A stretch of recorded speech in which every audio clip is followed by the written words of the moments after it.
Hey, what is going on, everybody? Boilon here, back for another video on Marvel Strike Force. Today, we're going to be talking about not Blue Marble here on the screen. We're going to be talking about Thunderstrike because today's Sunday night for me. Obviously, you can see the background is not very daytime here, but we are going to be talking about the raid season updates for Thunderstrike, and I've also done some of the math with the breakdown in terms of what raid is the better raid for you and your alliance to do? And some of you might be surprised at what I was gonna say what the experience is, but what the outcome of this is. And there will be some different scenarios depending on whether or not you're obviously in a hardcore alliance, if you're a little bit more casual, or if you're a little bit in between. There'll be something for everyone in here, and we're gonna take a look at some other stuff here today as well. So if you're ready to go, everybody, let's boil this down.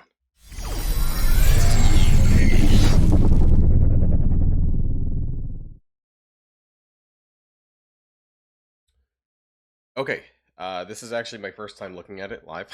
I have not been on the game as much these days. I'm finding that it's a little bit of a struggle, not a struggle, but there's just nothing to do. And I think that's being echoed by some people anyways. And, I log in, I do my clicks, my store clicks and all that. And then after that, usually there's some days where there's just absolutely nothing to do, and if you're even more casual on PvP, there's even less to do. But Battle World's coming back again on Tuesday, so maybe we'll have something to do then. So let's take a look at the raid season. And where am I? I don't know. It's because our raid hasn't launched quite yet, so I guess that's why. Some people have their raids launched a little bit earlier. So I'm in the top 600 currently, but we ended the last season top 300, I'm pretty sure. So that's interesting to note. Anyways, let's take a look at the non-existing updated raid miles. Okay, cool. I thought they were updating that. They're updating the ranking, so... Okay. Holy fuck. Are you serious? Not even a single fucking Armory 20 orb fragment in here? Good god. I actually thought that maybe that they would do something more than just Thunderstrike shards. Okay, let's take a look though. Let's take a look at something more reasonable. So, I think that it's pretty easy that if you're if you're in an alliance that's basically doing the top raids, not even D10, but like what I mean is like D9 or the normal raids at D9, you'll actually get pretty well, or you'll do pretty well. Like you'll be basically in the top 1,000, I think, if you're doing those kind of raids.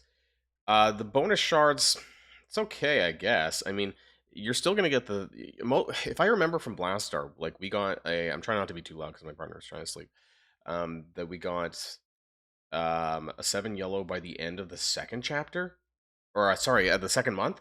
I was pretty sure that was the case, right? So this should push us there quite a bit faster, right? Because this is happening for 2 seasons this month, which could get you, if you're in the top 2,000 even, that's like an additional 180 shards, or 190 shards. Like this is a fair bit of a push.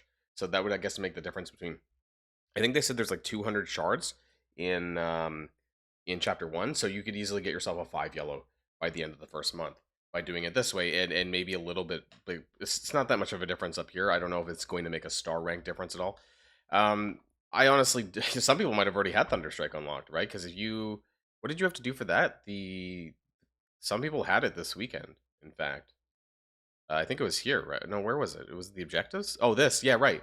So if you got 100 from Lady Bullseye, and then you gear tier 20 her, I think that was an additional 40 monthly points, right? And that would have got you to the 50 here, plus the 100 you would have got Thunderstrike unlocked. So I didn't care, right? You're running it without reds. I don't know how good he is. Let me know. Actually, if you were some of the ones who bought Lady Bullseye to 5 and you tested out Thunderstrike in Crucible this weekend, let me know how he's been for you. I haven't really done that much. So let's talk about the math. I want to break this down for the different rates. Let's go into full screen mode here, just so you can see a little bit more, hopefully, and leave my head out of the way. So there's a couple of scenarios. I want to talk about the future scenario, even though this is not going to happen for about a month. And so this is going to be basically you doing D10, you're 100%ing the entire D10 rate. This is basically the top end of raid season points, and this is going to be 3.168 billion points. Okay, now we're not there yet, but this is just like the literal top end that you can get per raid. The hardcore scenario, this is currently on D9 Omega. So this is going to be D9 Omega with difficulty 10 nodes. So you can up the nodes. You can't go down, but you can go up. Except for Mystic, which have to be run at D9. Now, these D9 nodes are extremely hard. I wiped on my. Sorry, I don't have the raid directly. So we actually went back down to normal, because the Omega Raid D9 nodes are incredibly hard. You have to sack them basically at D9, which is where is that? Where is it here? Where are they? No, they're up here, right? So this one is incredibly hard. I don't know what it is. I don't know why it's so hard. But the nodes are significantly different than the enemies on the normal D9, which you can just auto sim with Night Stalkers. You cannot sim this with Night Stalkers. You will wipe. And I'm actually surprised I have not seen more complaints about this online, because D9 cannot do this. You have to sack this, and then you have to bring your Night Stalkers back in. And I don't even think you can.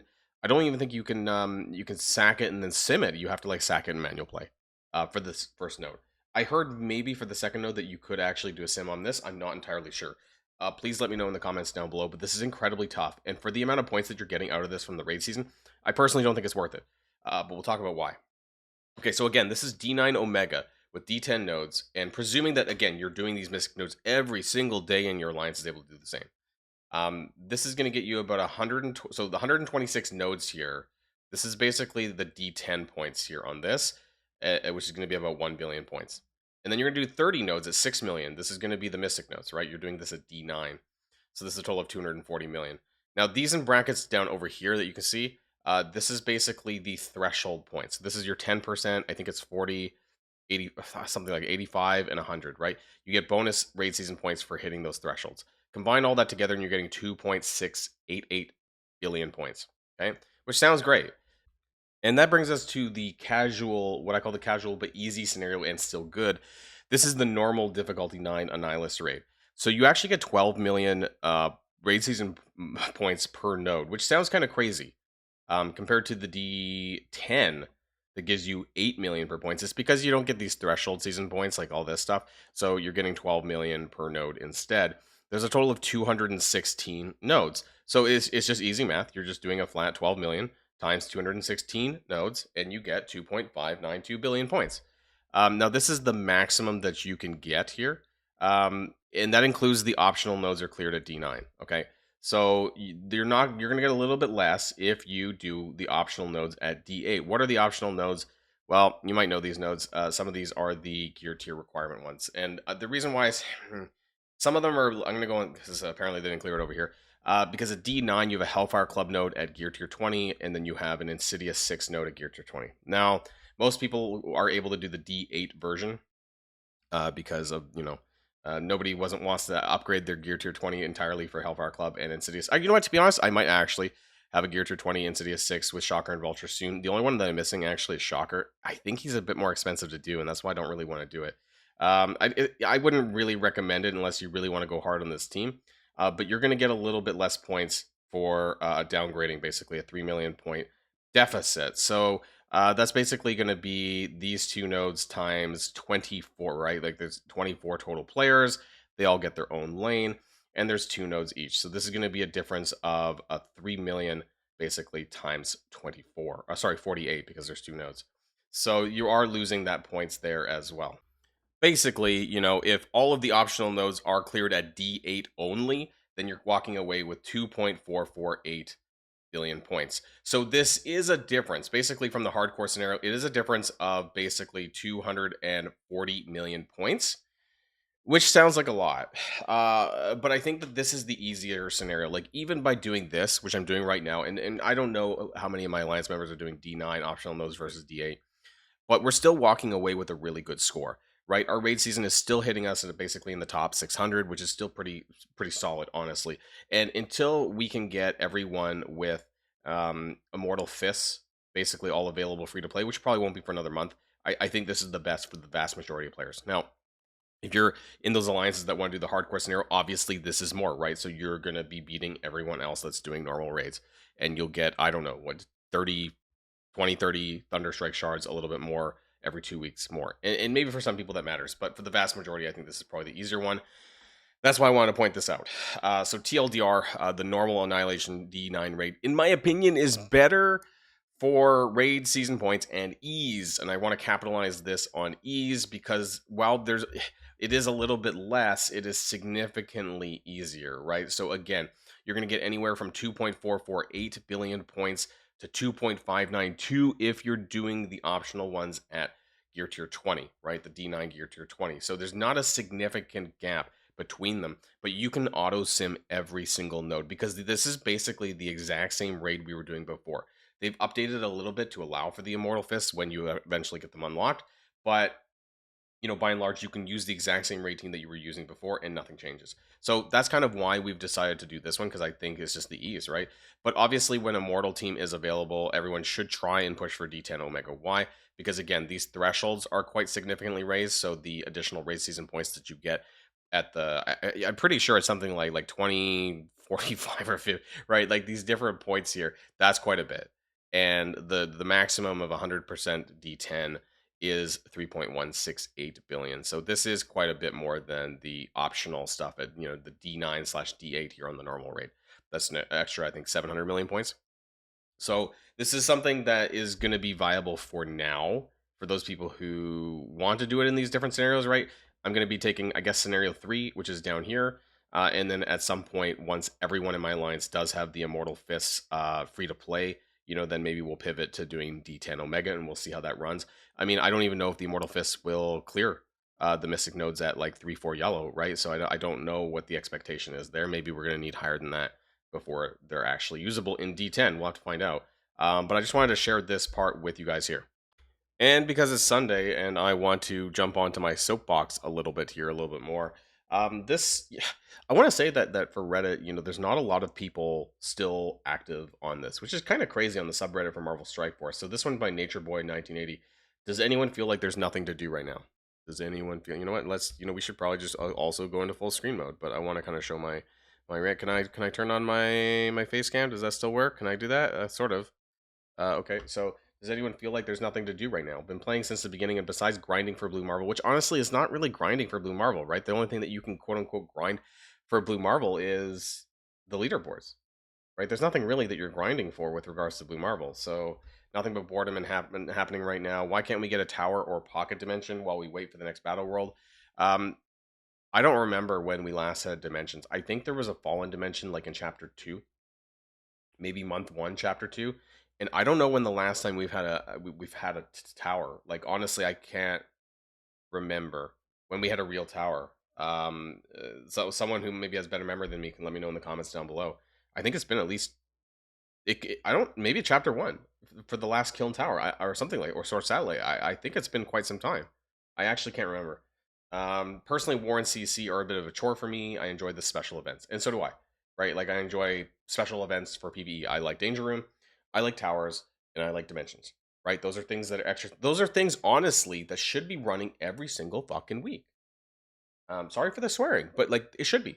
We have enough events right now. We have enough content available in the atmosphere that we could be running a battle world 1 week. We could be running a tower week 2. We could be running a Dimensions week 3. We could be running a Danger Room week 4. There's literally enough stuff that for every single month, while it might be predictable, it will be content that people can do and people can run, get a little bit of extra resources and rewards, and then walk away happy, in my opinion. We don't have to reinvent the wheel here. We just need to give us something to do on a weekly basis. Just one thing a week, right? That's really all I'm asking. Like it feels really boring. The issue isn't the amount of content per se, but they do not know or care about pacing. Some days like this morning, you log in and button and press for 2 minutes and you're out. Nothing to do. Other days you log into button press, you have War, Crucible, and Battle World all running concurrently. And I guess that their reasoning for changing Crucibles to the weekend was trying to space that out, right? Wars during the week, Crucibles on the weekend. But I mean, if you're only kind of casual into PvP, it really feels like there's not much to do. And maybe that's my fault, and maybe that's everyone else's fault who's complaining about nothing to do because maybe we're all in the same boat and we're not super hardcore about PvP. I don't know. I've been feeling this way for a little while, and I know that some people are going to post in the comments, "Oh, if you're not having fun, you should quit." And I guess this is my way of saying that, like, I wish things were a little bit better. I wish there was a little bit more to do in this game, but it appears that there isn't right now, and I hope that there might be, but it seems like I've been hoping for a while. I don't know what needs to change, but like just more regular content at a decent pacing. Like I said, what I just brought up earlier, that weekly pacing. would be fine for me. I think, you know, because I am more of a PvE person. I understand that this game has deviated more towards, or has been for a while, honestly, there's been more PvP. I guess I was hoping that Battle World was going to make a significant difference to Marvel Strike Force, and I guess it didn't.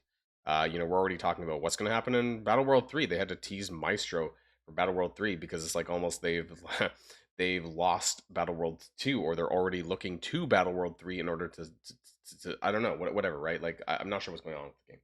Anyways, before I start rambling any further, I just wanted to kind of bring that people's attention, specifically about the raid season points for Thunderstrike, if you guys care, and you guys can make the best decision for you and your alliance.